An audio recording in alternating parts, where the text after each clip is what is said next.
The ocean. For centuries, its waves have captivated humanity, eliciting feelings of wonder, mystery, and adventure. But as the ebb and flow of the waves shape our countries, our cultures, and our history, they too have helped etch our planet's history. My name is Josh Davis, and I'm the chief photographer at WPDE. You can usually find me behind the camera, helping our reporters and anchors tell your stories.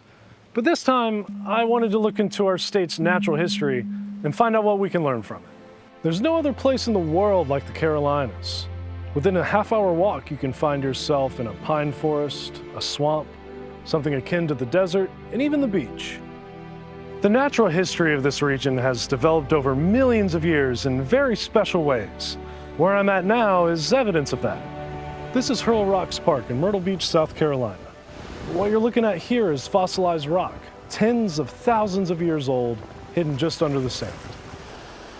Sand now covers most of these ancient stones, and in most cases the sand was put here by us to make the beaches a little more appealing to walk on.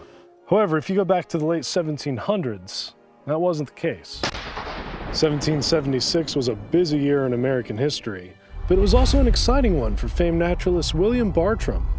During his scientific tour of the American South, he observed natural habitats, animals, and collected plant specimens. He also wrote about a rocky beach, describing it as cliffs of rocks. That same site he mentioned in his research was right here. Hurl Rocks Park is now a historical marker on the William Bartram Trail, even if all the sand has most of it covered up now. So to dig a little deeper, I stopped in at Coastal Carolina University to visit Paul Gaze, the executive director for the Center of Marine and Wetland Studies. It's not that easy to become a fossil, oddly enough, if you think about it. First thing you've got to, you'll benefit by having hard parts, bones and teeth and things that are going to survive because other material is going to decay away pretty dramatically.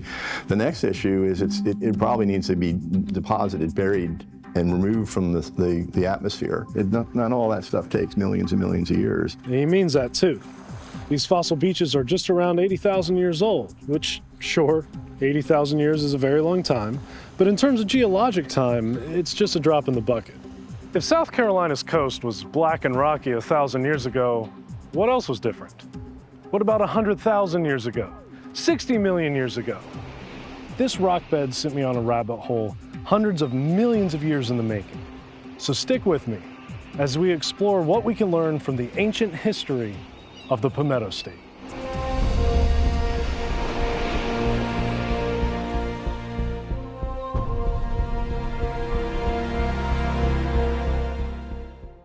The Earth's time is split up into big segments.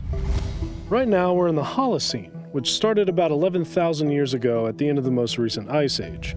But if we go back to the Ice Age, which is called the Pleistocene, we're looking at a very different world. For starters, this beach wouldn't even be here. The global sea level at the time was more than 400 feet lower, which means the shore would have been 60 miles out from where I am now. Also, the average temperature was much colder than it is now. And though much of the plant life would have looked similar to what we have today, the animal life was a whole different story. This is the tooth from a great white shark, the largest living predatory shark in the world. Unfortunately, in most cases, this is all we have when it comes to fossilized sharks. You see, sharks don't have bony skeletons like you or I. Instead, they have cartilaginous skeletons, which is similar to the material that makes up your nose and ears. And being much softer, that material typically doesn't fossilize. However, sharks lose their teeth a lot throughout their life, and those teeth tend to fossilize really well. So you can find all sorts of shark teeth washing up onto the shores more often than you'd think. But in the Pleistocene, you would find a prehistoric shark that swam right off the coast here in the Carolinas. In fact, it was the largest shark to ever exist, and one of history's greatest predators. This is the tooth of Odontodus megalodon, and as you can see, they were quite a bit bigger than a great white. And you know what's wild? This is an average megalodon tooth. They've been found more than twice this size. Now, I'm a photographer. I like visuals. So instead of throwing up a bunch of numbers on screen or something, take a look at this. I'm 6 foot 3 inches tall. Larger great whites can reach lengths around 20 feet long. Megalodon could reach lengths of nearly 60 feet long. See this hotel? That is a 10-story building. So if we stacked two megalodon nose to tail, they would be taller than this hotel. Now it's worth noting, these are estimates because megalodon is similar to great white in that they don't have a lot of hard tissue, so most of the animal doesn't preserve. In fact, most of what we have from these animals are their teeth. And that's actually where their name comes from. Megalodon means big tooth, and this one was found right here in Myrtle Beach. But to learn a little more about these ancient apex predators, I took a trip to Charleston, South Carolina, to visit the nation's oldest museum, the Charleston Museum. Founded in 1773, this museum holds fossils and specimens from all across the state's history. It's here I met with Matt Gibson, the curator of natural history. Megalodon is one of the stars of paleontology specifically around here. That's kind of the holy grails. People are going out trying to find shark's teeth, specifically Megalodon. What you don't find though are the jaws. Those just get broken up. One, because they're just so huge, obviously the ocean's gonna bump them around, but then also because again, they're not bone. Calling them a sea monster could be justified, but I don't think it's really fair to label a wild animal as a monster, extinct or not. That would probably have been hard to tell our Ice Age ancestors though. Especially here in South Carolina, where titans like this ground sloth were stomping around. With a height around 13 feet and weight estimates well over 10,000 pounds, these animals would certainly have looked quite imposing, particularly with their massive claws, each over a foot long. Some of the earliest records of ground sloth claws were thought to be lion claws, and in fact fooled Thomas Jefferson into thinking, one, it was a lion, and two, it was still alive? Jefferson was 10,000 years too late to find these animals, though. And if he did, he might have been disappointed to learn they were plant eaters and not scary giant lions.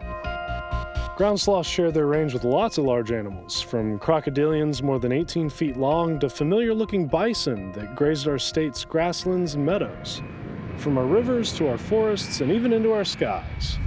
Ironically found at the Charleston airport during an expansion of one of their buildings, Pelagornis sandersi was a giant shorebird that was about the size of a small plane.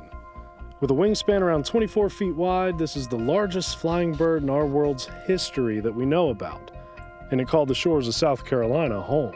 It is a pseudodontor, meaning it is a bird that has projections on its beak that are similar to teeth, but not teeth.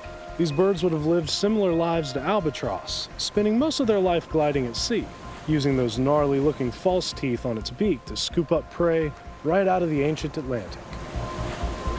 Pelagornis and ground sloths weren't the only giants you could find hanging around at the tail end of the Ice Age either. An iconic mammal of the era called Charleston, and the whole state, home. The Columbian mammal. Standing 13 feet tall at the shoulders and weighing more than 20,000 pounds, these behemoths would spend their days grazing in social groups, similar to modern-day elephants. The earliest fossils that were found and described from South Carolina were actually Columbian mammoth teeth. Those teeth were found around here, by the Stono River just south of Charleston in 1725. They were found by slaves working on a plantation that sat alongside the Stono, though the exact point of where that plantation was has been lost to time. The slave who found the first tooth correctly identified it as coming from an elephant, and they were accurate. But it wouldn't be until 1806 that the tooth would be sent to France and officially described by Georges Cuvier, a man many deemed to be the founding father of paleontology. The name of the slave who found the tooth is a mystery, where the plantation was is a mystery, and the location of the tooth is also a mystery. It vanished in France. But not all of this story is lost information. There's one thing that won't ever get lost. The fact that the first fossils found and identified, not just in South Carolina, not just in the United States, but on this half of the planet, was found right here in the Palmetto State. The Columbian mammoth didn't just catch the eye of famous men like Cuvier and curators like Gibson. It also captured the imagination of Olivia McConnell of New Zion, South Carolina.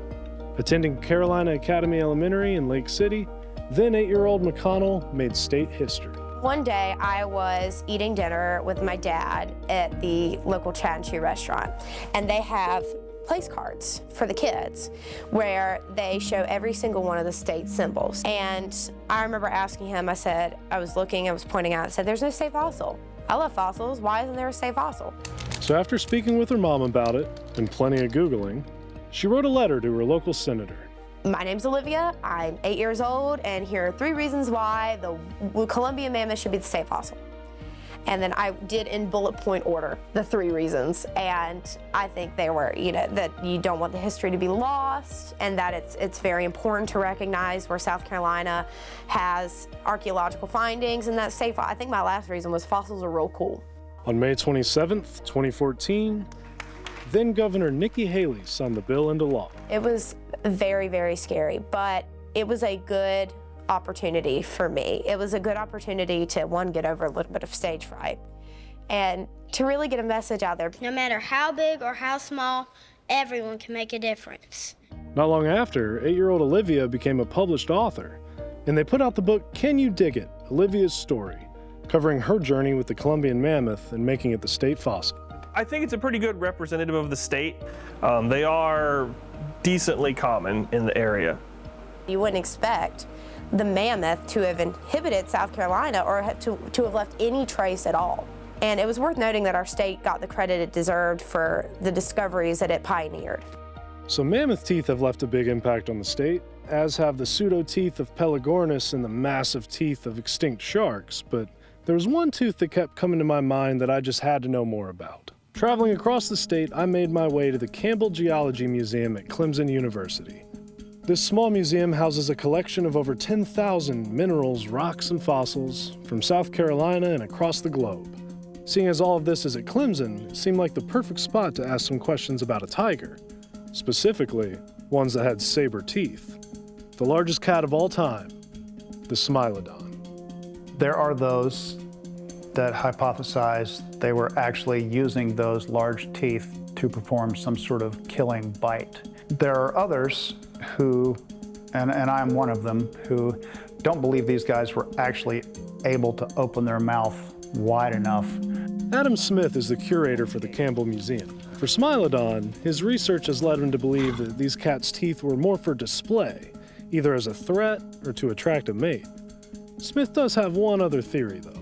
There are functional scenarios that posit that perhaps these teeth were used to shear the very tough hide off of other mammalian megafauna, mammoth, sloth, things like that with lots of fur perhaps. I guess the jury is still out on why these animals developed these very characteristic, iconic teeth. Taking in the variety of specimens at these museums, I noticed a trend. At the end of the Ice Age, these amazing animals that called South Carolina home all vanished around the same time. Extinction can be caused by a number of factors, but 2 causes seem to be the root answer to why we've lost so many amazing animals: climate change and competition. Around here, there have been a lot of juvenile mega-tooth shark teeth found, which seems to suggest this area was most likely a shark nursery. So the smaller, younger mega-tooth sharks would be in competition with the older great whites. And obviously great whites, being older and more experienced, most likely were feeding on those smaller mega-tooths. So eventually that led to their extinction. One of the prevailing theories has to do with the closing of the Panamanian Isthmus around 2.5 million years ago. This isolated the Atlantic from the Pacific, causing the Atlantic to warm and become much less hospitable. I think sometimes people like to think that what happens in the ocean happens in the ocean, and it's not necessarily connected to what happens on land, but what's happening with our oceans today and the declines in terrestrial species that we're seeing on land are certainly connected. It's incontrovertible. So by looking at our Ice Age wildlife, we've learned that changes to the status quo, like temperature changes in the ocean, can have crippling effects on entire ecosystems, even those on land. As large prey animals fall, so too do the predators. This relationship, and the evidence of warming oceans affecting wild populations, is something that can still be seen in modern times, as our oceans continue to warm even more than they did at the end of the Ice Age. I visited an island off the coast of Japan in 2014, and this island, in a typical year, supports around 300,000 pairs of a seabird called the rhinoceros auklet. The year I was there, because of ocean warming, their prey was less abundant and was found much further off coast than it normally would be. And those 300,000 pairs of auklets supposedly only raised 2 viable chicks that year. You can imagine how just having one bad year can really impact a species. After Megalodon went extinct, baleen whales were able to grow to their modern sizes, and South Carolina represents a unique point in the world for that transition. If you're studying whales, this is one of the places you kind of have to come to. If you look at some of these whale faces, though, they look much more crocodilian, almost dinosaur-like. But to find genuine dinosaurs in this part of the world, you have to go much, much farther back than 20,000 years ago. Moving all the way back to the Cretaceous period of the Mesozoic era, the Palmetto State wouldn't have even been recognizable. What Mesozoic rocks we do have are largely marine rocks, that are sediments that were laid down at the bottom of the ocean. South Carolina was completely covered by ocean during the Mesozoic. Most really good dinosaur fossils are found in places that are arid, so you have sand dunes and things like that would have moved and covered them. Now, we do have dinosaur fossils that are found in the state, and they tend to be animals that most likely live near the coast, and they happen to die near the ocean, and some of them, either part of their body or whatever, fell into the ocean or a nearby river and got buried. A 1.5-inch tooth was found in Quinby, just outside of Florence, that belonged to a 2-foot-tall dinosaur, the Sornitholestes. These animals were very similar to the more well-known velociraptor, even sporting hooked claws on their feet. Notably, these dinosaurs most likely had feathers. The feathers are modified scales. Most likely it was for body regulation, warmth, that sort of thing. Flight was not the primary focus, and then eventually shifted to being something in the avian dinosaurs. A toe bone, parts of a claw, and serrated teeth were later discovered in the PD River, also outside of Florence in 1994. These bones were of another feathered raptor relative. There's evidence of raptors scavenging the carcass of much larger animals, meaning they potentially filled multiple niches in their ancient coastal ecosystems. Seeing as most of the state was ocean at the time of the dinosaurs, though, the likelihood of getting a fossil to preserve is pretty slim. That's why you can find ancient ocean fossils so far inland, like these mosasaur teeth. Mosasaur was a giant reptile that lived during the time of the dinosaurs, and their teeth are actually quite common in the fossil record. Finding teeth like these can help us prove that certain parts of the state were oceanic ecosystems at one time. Those raptor teeth that were found in Quinby weren't the only fossils found in that area. Seashells, ancient fish bones, and, yes, mosasaur teeth were found in that same area. Our little raptors being washed out to sea for an underwater burial isn't a unique story, though. Not even for this state. In fact, the first dinosaur bones found in South Carolina were caused from a similar situation. In 1986, 2 teeth were found belonging to a species of dinosaur called a hadrosaur. These were truly massive animals, more than 25 feet long and weighing somewhere between 2 to 4 tons. These were some of the largest animals to ever walk our coasts. But before we get into hadrosaurs, I need to clear something up first. So when I say feline, what comes to mind? House cat, a lion, a tiger? Feline refers to a group of species known as cats. A hadrosaur is a species of large herbivorous dinosaurs that has a bunch of different species in it. For this story, I'm going to be using Parasaurolophus, simply because it's my favorite of the hadrosaurs. Now, it's kind of unlikely the teeth found in South Carolina were actually from Parasaurolophus. They've never been found this far east before, at least not yet, but I think they look cool. That crest on the back of the Parasaurolophus was thought to be for vocalization. They typically lived in herds and were thought to stick close to sources of water for sustenance. But they weren't the only giant dinosaurs out looking for food in the ancient Carolinas. Lurking along the prehistoric coast was a predator unlike any today. Estimates show this carnivore may have been the largest terrestrial predator to ever roam the state. A relative of the infamous Tyrannosaurus rex, and one of the few meat-eating dinosaurs found on the East Coast, Appalachiosaurus. Named for the mountain range it once called home, this predator was thought to be an ambush hunter, lurking among thick foliage and pouncing on unsuspecting prey. Their bite force is estimated to be over 32,000 newtons, stronger than any living animal today. Combine that with a maw of over 70 serrated teeth, these animals were no joke. But despite what we know about these ancient apex predators, much remains a mystery. We've never found bones from a mature specimen before.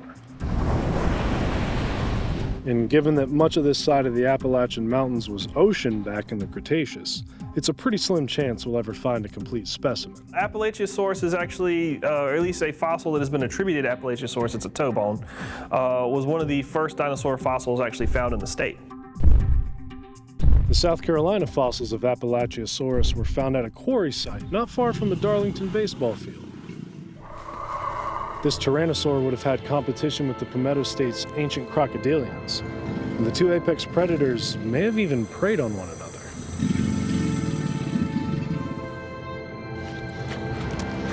It's very difficult with fossil animals in general to try to tease out their role in the ecosystem. We do look at things like trace fossils, but because of the type of preservation we have here, because it is marine, we're not going to get footprints. However, though we rarely get preservation for terrestrial life, we do find a wealth of marine fossils and impressions. In fact, one of the most important fossils in the world's history was found right at the PD River. It wasn't a big dinosaur or a mammoth or even a big scary shark. It was this. This little 3-inch shell is from an animal called the PD belemnite. Belemnite were squid ancestors, but instead of having a soft body like modern squid, they had these long, almost bullet-looking shells covering their body. And that shell has become famous in that that's been used to set the oxygen isotope standard as what a warm climate condition looks like. The PD belemnite was the standard for oxygen isotope records. What that means is this little shell found in the PD is how we know what the weather was like in Cretaceous South Carolina. That can help to determine what the levels of oxygen or what the salinity of the oceans were at different points in time when those animals were alive. So it helps, it's a tool that paleoclimatologists rely on quite frequently. This little shell holds many of the secrets to tracking climate change and the impacts that have already happened and could happen in the Palmetto State and beyond. And that name, the PD belemnite, it's named after the PD rock formation, which can be seen in places along the Great PD River in Florence. You can still find these little shells in the rocks along the river if you get lucky. But if you really want to find a fossil in South Carolina, you don't have to go digging around in rivers or baseball fields. In fact, one of South Carolina's oldest fossils, one of the world's oldest fossils, can be found with just a trip to the beach. Well, sort of. If we go back, way back, around 400 million years ago, well before dinosaurs ever graced the planet, you'll find a familiar face. This is a horseshoe crab, an animal that hasn't changed since it came to Earth's oceans all those millions of years ago. It's been called a living fossil, and for good reason. Just look at this 155 million year old fossil. It's so obviously a horseshoe crab. And it's fossils like these that give us proof that these guys really haven't changed all that much after all this time. Now, the term living fossil is kind of deceptive. In fact, most folks in the fossil realm don't actually use the term living fossil. A living fossil is an organism that's a living example of an otherwise extinct group, and that's remained mostly unchanged over a long period of time. Nowadays, horseshoe crabs have both ecological and economical importance in South Carolina. Their eggs are a vital food source for multiple species of migratory birds, and their blood is even used in the medical field. So why does paleontology and the study of it important for the area? Well, it gives us a little bit of insight into how basically our continent has changed over millions of years and what we can even kind of predict where it may go in the future. The old shoreline used to extend as far in as Colombia, and it quite possibly can do that again. I think it's important all on its own, just it has intrinsic interest. These specimens are fascinating and they're beautiful. And the fascination that kids of all ages find in fossils is long served as sort of a gateway drug into the sciences. Without recognition of what's come before, there is no future. Without recognizing what we had and what we've done and the processes that have made us us, we can't ever move forward in full understanding. I think the critical thing and the needed conversation we need to have is to understand the nature of change. The environment's changing all the time. We were seeing South Carolina finfish and things like that way north up to the Gulf of Maine and places like that. We're seeing those, but it's subtle in the background. You don't notice it, but it's occurring. Change is coming. It's been coming. Some of it's subtle in the background, some of it's pretty blatant when it's a big storm. But I think that's the thing we need to understand. Things change, and we should be thinking about how to benefit and optimize change. South Carolina has played an important role in understanding our world's ancient past. Previous mass extinction events and habitat loss have taught us the warning signs and have helped show us what could happen to our modern world if we don't take action soon.